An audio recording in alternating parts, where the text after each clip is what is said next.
მე აქ ეს ყველაფერი გავიარე. ვიყავი სოფლის ამბულატორიის მთავარი ექიმი. დავდიოდი ცხენით 2 წელი რაჭაში, სოფელ უვლიდი მშობიარებს, ბავშვებს, პენსიონერებს, მოხუცებს, წნევიანებს და ასე შემდეგ. შემდეგ ვიყავი რუსთავის ექიმი, მე ვიყავი რუსთავის ჯანგანი. და ღამე არ მეძინა, იმხელა პასუხისმგებლობა იყო, იმიტომ რომ 5000 ადამიანის პასუხისმგებლობა მეკისრებოდა, დავდიოდი ხან სოსვარეშიც ვეკითხებოდი, ხან ვიღაცას ვეკითხებოდი, ხან ზემფირასთან ჩავდიოდი, იმაში რა ქვია, თბილისში რომ მეკითხა, რომ თუ ვისაც გახსოვთ, ახლა თქვენ არიცით ზემფირა, ალბათ აქ ვინც ახართ, ხო? რომ მეკითხა, რომ აი ქალბატონო ზემფირა როგორ მოვიქცე, ან მე დავდიოდი ვეკითხებოდი აზრს გამოცდილ ადამიანებს.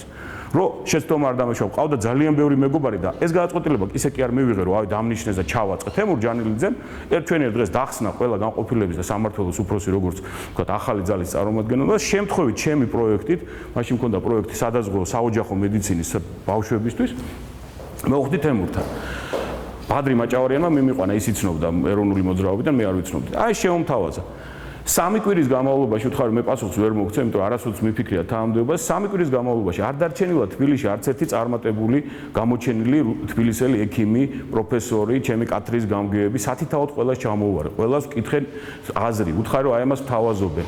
დამეხმარებით თუ არა, მითხრეს რომ კი დაგეხმარებით, მოდი გავაკეთოთ რეფორმა რუსთავში და აი ამ რეფორმის იდეით მოვედი და არა იმის რა ქვია, სამშობიაროში ექიმის დანიშვნაში 10000 მაინც ფულით ასაღებად რა. რაც ხდებოდა და რაც მე გრძელდებოდა ხნის განმავლობაში.